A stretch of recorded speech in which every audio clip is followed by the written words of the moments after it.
Hi guys, मैं मोहम्मद अकरम खान आज एक नई वीडियो के साथ आपके सामने हाजिर हूं। दोस्तों, जैसा कि आप सभी लोग को मालूम हो चुका होगा कि इस समय टीजीटी और पीजीटी की भर्तियां निकली हुई हैं। बहुत दिनों के बाद ये भर्ती निकली है, लेकिन सबसे बेस्ट भर्ती ये होती है दोस्तों, और बहुत आसानी से आप इसकी तैयारी कर सकते हैं। मार्केट्स में बहुत सारी किताबें मौजूद हैं और सबसे बड़ी बात यह है कि इसमें घमंजा क्वेश्चन नहीं होता कि आपको जो है नागरिक शास्त्र से भी आ जाएगा, मैथ से भी आ जाएगा, इंग्लिश से भी आ जाएगा, हिंदी से भी आ जाएगा। ऐसा कोई मामला इसमें नहीं होता। जिस सब्जेक्ट के आप टीचर होंगे, जो सब्जेक्ट आपने पीजी में लिया होगा या जिस सब्जेक्ट से आपने बीएड किया होगा या ग्रेजुएशन में भी आपका वो सब्जेक्ट होगा, उसी से रिलेटिव क्वेश्चंस पूछे जाएंगे। जैसे आपने अगर एमए इंग्लिश से किया है तो उसमें सिर्फ इंग्लिश के ही क्वेश्चन पूछे जाएंगे। अगर आपने जो है वो एमए हिंदी से किया हुआ है तो हिंदी से ही रिलेटिव क्वेश्चन पूछे जाएंगे। मतलब जेके उके वाला कोई भी मामला नहीं होगा। अब आप इसकी तैयारी जो है वो करने की तैयारी कर लें और बिल्कुल लग जाइए कि हर हाल में जो है ये पीजीटी या टीजीटी जो भी जिसके भी आप फॉर्म भर रहे हैं उसको जो है वो पास करने के लिए जी जान लगा दीजिए।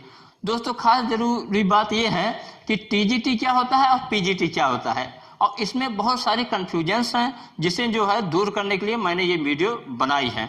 सबसे पहले दोस्तों बात करते हैं टीजीटी। टीजीटी क्या है? टी मीन्स होता है train, G means graduate, T for teacher, train graduate teacher. Hindi में आप इसे कह सकते हैं प्रशिक्षित स्नातक टीचर।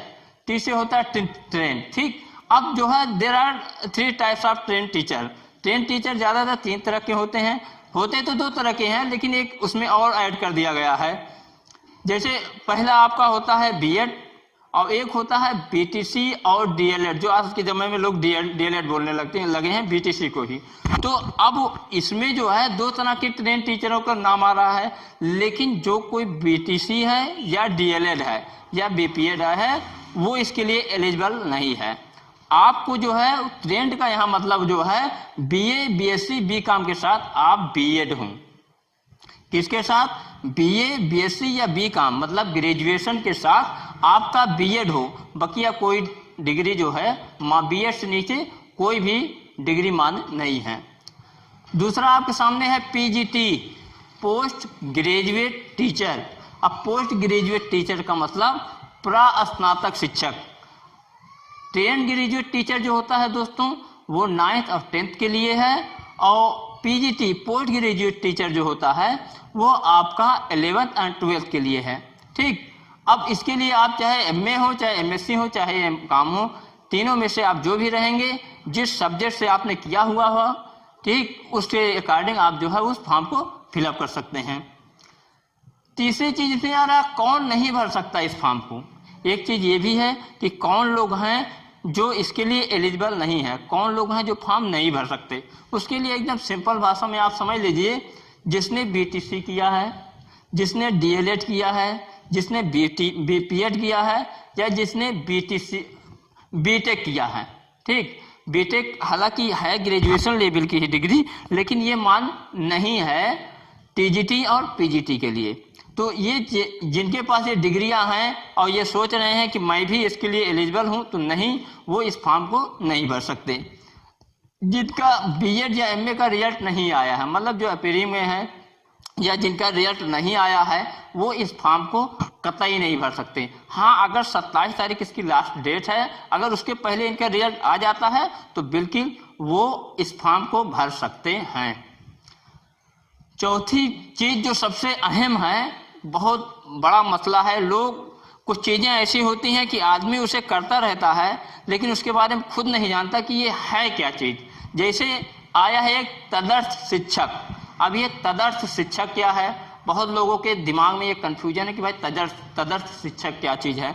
तो ये आप समझ लीजिए, ऐसे शिक्षक जो भारत सरकार की गाइडलाइन के अनुसार इंटर कॉलेजों में एडहॉक पर पढ़ा रहे हैं। एडहॉक जिसे आप कह लीजिए कि मानदेय पे पढ़ा रहे हैं, तो ऐसे शिक्षक जो है वो तदर्थ शिक्षक कहलाते हैं। इनके लिए सरकार ने 35 नंबर की छूट दे रखी है।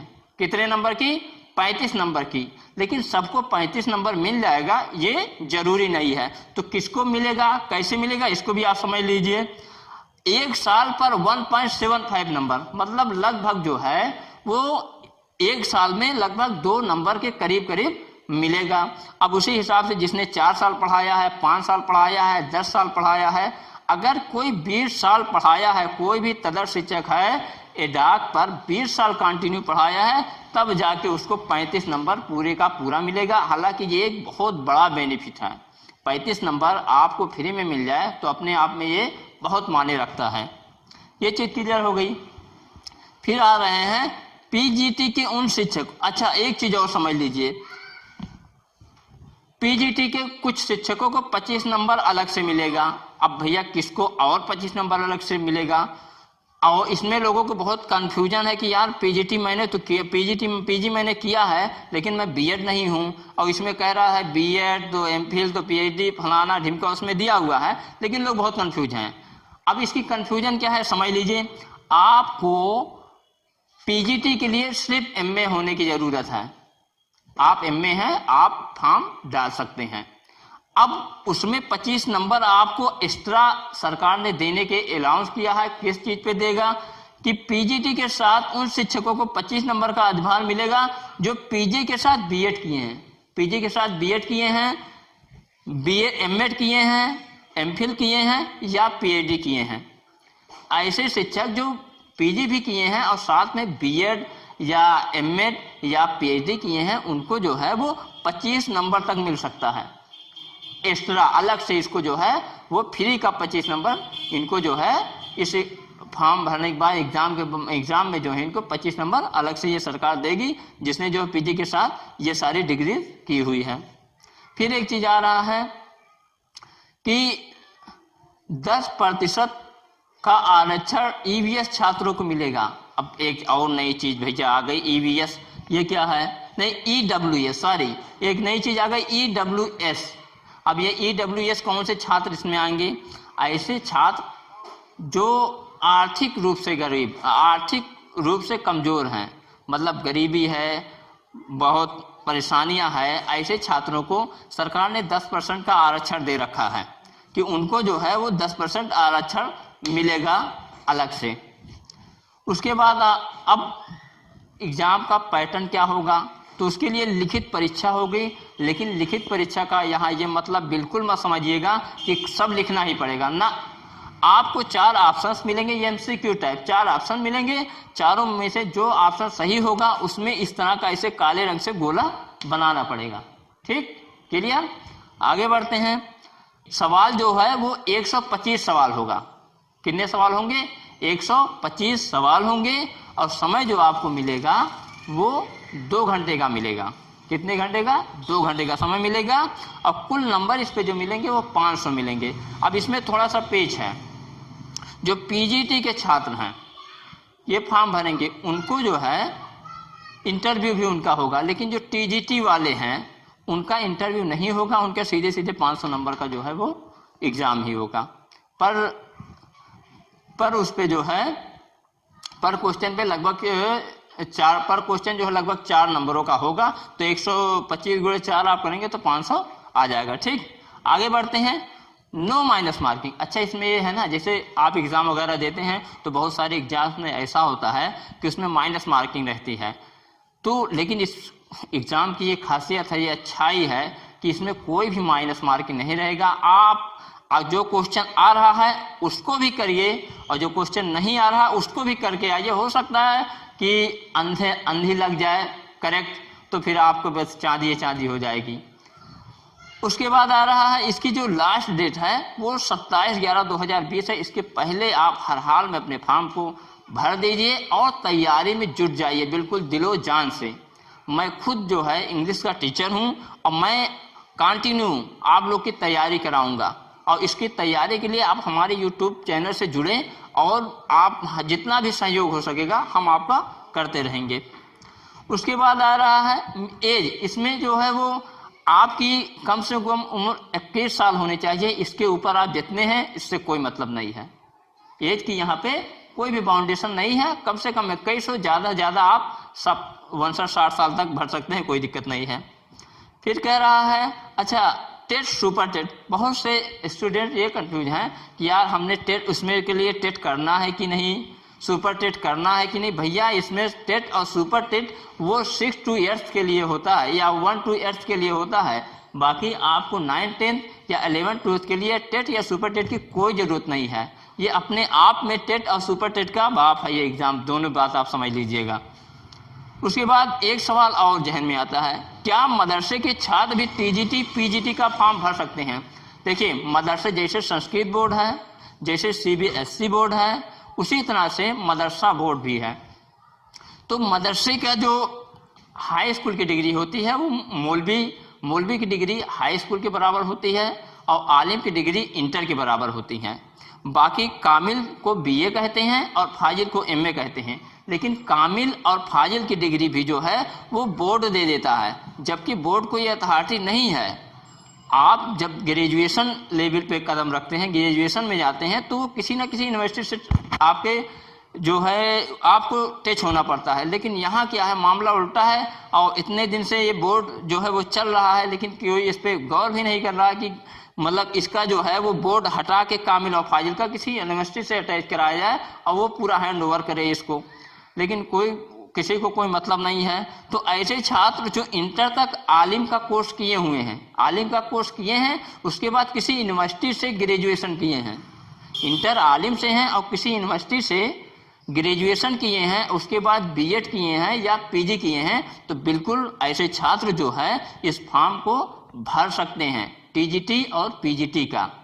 फिर एक मसला और खड़ा हो रहा है यहाँ, क्या मदरसे के आधुनिकीकरण शिक्षक तदर्श शिक्षक की श्रेणी में आएंगे? तो मदरसे में भी जो है वो भारत सरकार की गाइडलाइन के अनुसार ही आधुनिकीकरण शिक्षक रखे जाते हैं, जो मैथ, साइंस, इंग्लिश, हिंदी पढ़ाते हैं।